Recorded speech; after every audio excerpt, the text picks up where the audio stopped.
Almost every step House of the Dragon took towards the Red Sowing was pointing at the same man. Here is every clue the show gave and what each one was telling us. The dragon left waiting. The first clue arrives at the very end of Season 1, and it has nothing to do with Hugh at all. It is about the seat that was left empty for him. Daemon descends into the Dragonmont beneath Dragonstone with a torch and sings in High Valyrian to something in the dark. That something is Vermithor. The Bronze Fury was the mount of Jaehaerys I, the Old King, the Conciliator, who held the Iron Throne from 48 to 103 AC, 55 years, longer than any Targaryen who ever lived. When Jaehaerys died, Vermithor took no other rider. He retreated into the heat of the Dragonmont and rested there, riderless, for 26 years. Dragons never stop growing, so by the time of the dance he is close to 100 years old and the second largest living dragon in the realm after Vhagar, the greatest weapon in Westeros. So the show closes out episode 10 and its first season by waking Vermithor. The only question remaining is who will climb onto his back. The rule. The second clue is a rule that governs the whole dance, and it narrows the field long before anyone reaches that cave. You cannot simply walk up to a dragon and climb on. They will burn an ordinary man to ash without a second thought. It is believed that the only people alive with any hope of being chosen rather than killed are those who carry the blood of old Valyria, the blood of the dragon. That belief is the entire premise of the Red Sowing. Rhaenyra is not gambling on courage. She is gambling on bloodlines, hunting out the scattered base-born descendants of Targaryens. These are the only commoners with any hope of surviving a taming attempt. This tells us exactly what the claimant will look like: a man living as a commoner, carrying Targaryen blood, with no title and no place in the story so far. Who answers a call like this? The third clue is in the wording of the summons itself, and it is also one that both sides failed to consider properly. Consider who actually answers an invitation like Rhaenyra's. She is asking men to approach a 100-year-old dragon known as the Bronze Fury. The most likely outcome is an extremely painful death. The comfortable or the content do not accept that kind of wager. The only people who might be willing to gamble their lives against a dragon are people with little left to lose, men that have been failed by the realm so completely that a slim chance at a dragon looks better than the life they already have. A desperate, unhappy man with dragon blood starts sounding like a dangerous recruit already. So let's talk about Hugh, the man at the foot of the throne. Season 2, Episode 1. Hugh's journey begins in the throne room of the Red Keep, in front of the newly crowned Aegon. We first see him as a tradesman in the throne room, in what could be mistaken for a bit of texture, a glimpse of the small folk while the real story happened among the lords.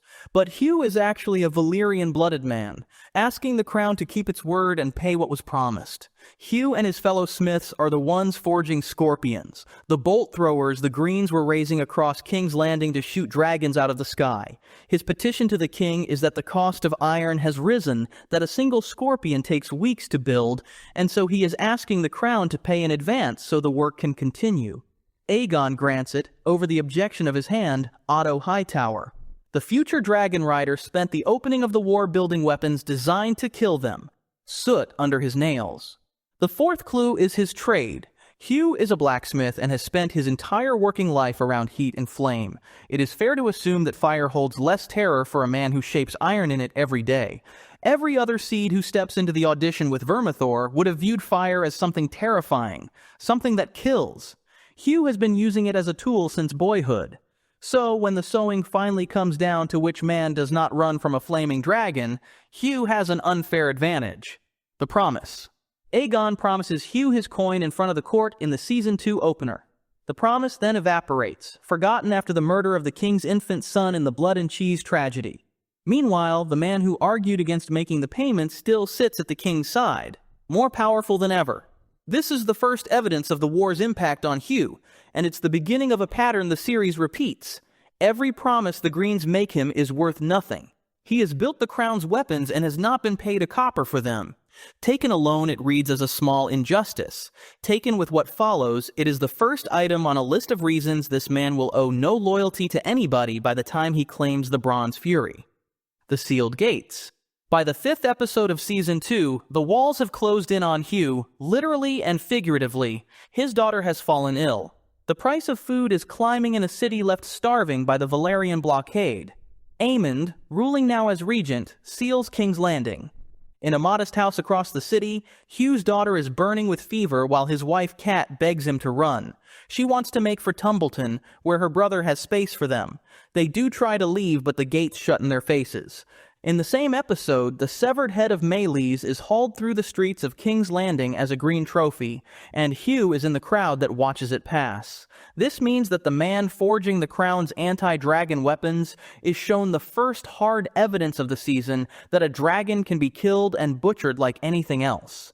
The war is systematically stripping this man of every single reason to be loyal, and then locking him inside the city so that he has no choice but to take a huge risk. Adam of Hull goes first. Then in Season 2, Episode 6, the impossible happens in front of everyone. The Dragon Sea Smoke chooses Adam of Hull, a base-born shipwright from the docks of Driftmark. This was a relief, and some overdue good news for the Blacks. It was also undeniable proof that a lowborn with the right blood can walk up to one of these creatures and survive. So the notion that only highborn Targaryens can ride dragons is undermined just before Hugh tests it. Episode 6 also shows us what the war has done to Hugh. When Rhaenyra's food shipments reach the city and the crowd turns into a riot, he tears a sack of vegetables out of another commoner's hands to feed his dying child. Her brother's boys. Now here's the clue that changes everything. The seeds are usually grouped together and dismissed as a scattering of nobodies with thinned-out, distant Valyrian blood. Hugh is not that. On the eve of the sowing, grieving, he finally tells his wife the truth about his mother. She used to tell me I was no different to her brother's boys, Viserys and Daemon. The series is explicit about who Hugh's mother was. She was silver-haired, she worked in a pleasure house, and she told him he was no different from her brother's boys, Viserys and Daemon. Her brother, then, was Baelon. Baelon's sons were Viserys and Daemon, which points directly at Saera Targaryen. Saera was the old king's disgraced daughter, banished by her father. She fled to Lys and ended up running a pleasure house in Volantis. This makes Hugh the grandson of Jaehaerys. Jaehaerys was the last man to ride Vermithor. This also makes Hugh first cousin to both Viserys and Daemon. Now looking at the succession picture, this presents a problem. Rhaenyra is Viserys' daughter, a great-granddaughter of the old king. Hugh is a grandson. The blacksmith the Blacks are treating as expendable is a full generation closer to Jaehaerys than Rhaenyra is, so Vermithor does not pass to some far-flung trace of Targaryen blood. It returns to its dead rider's own grandson. Jaehaerys names him. When Rhaenyra commits to the sowing, her own heir begs her not to. Jaehaerys asks her what happens if one of her base-born, silver-haired dragon riders decides he wants to rule the Seven Kingdoms. He is not necessarily being a snob, but instead describing the future. He is describing Hugh Hammer with uncanny precision. Rhaenyra waves it off. With these riders, she tells him, she may take her rightful place on her father's throne. Let us raise an army of bastards. So he names Hugh as a potential risk in front of the queen, and it is dismissed for the same reason every other clue was missed. The people hearing it had already decided that these desperate claimants in question were all nobodies. The red sowing, which brings us to the claiming itself. The call goes out through Mysaria in Season 2, Episode 7.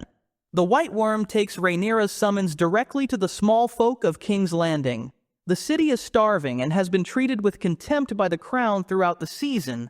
When the seeds are brought before him, Vermithor gives a terrifying display of his power. He burns them, scatters them, and crushes them, turning a hopeful crowd into a swarm of running, screaming people. But in the middle of it, while others flee the flames, Hugh does not. The blacksmith plants himself in front of the Bronze Fury and holds his ground to draw the dragon away from another target.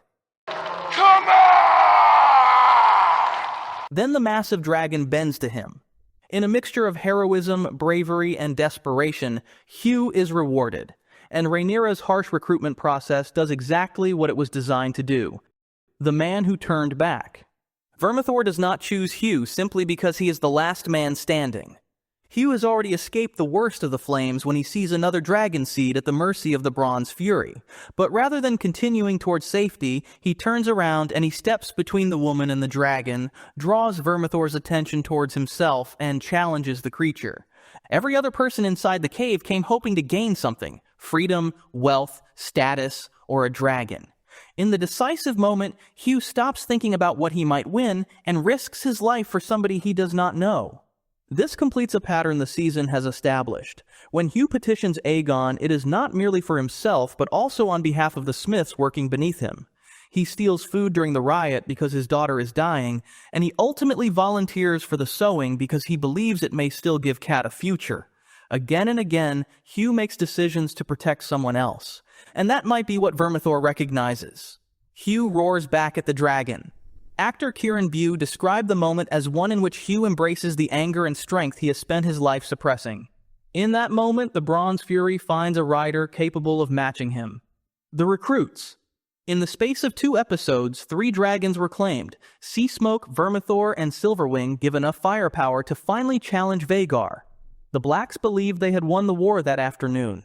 But the sowing was also designed specifically to recruit the wronged, and the grievances that drove Hugh Hammer are the same that should terrify those who think that they are in charge. The series spent a season teaching Hugh to hate the establishment. He was starved, lied to, locked inside a dying city, his child fading while the promise of money owed to him came to nothing. Then we learned he is not a distant part of the Targaryen bloodline, but a grandson of the old king with a claim that rivals that of the cousins who are using him as fodder to further their cause. The Blacks did not arm a loyal servant. They handed their largest dragon to a disinherited descendant with many reasons to resent them. The grandson. Every clue in Season 2 of House of the Dragon was pointing at the same figure. The Valyrian-blooded man, the blacksmith, the unpaid worker, the sealed gates, the dying child, the mother who said he was no different to his cousins. Even the departed Jace gave us a clue. The claiming only looked random at first glance. Season 3 has begun steadily moving Hugh's character development forward. Both sides are focused on Tumbleton, the town Cat begged her husband to run to when the gates were shut, and Hugh Hammer is circling above it on the back of the Bronze Fury. What happens next will define his story and the outcome of the war. So tell me in the comments, who should have seen this coming? Aegon's court, who had him forging scorpions and sent him home unpaid? Rhaenyra, who was warned by her own heir and went ahead regardless? If you enjoyed the video, make sure to hit subscribe. We have many more stories to tell about missed clues in Westeros.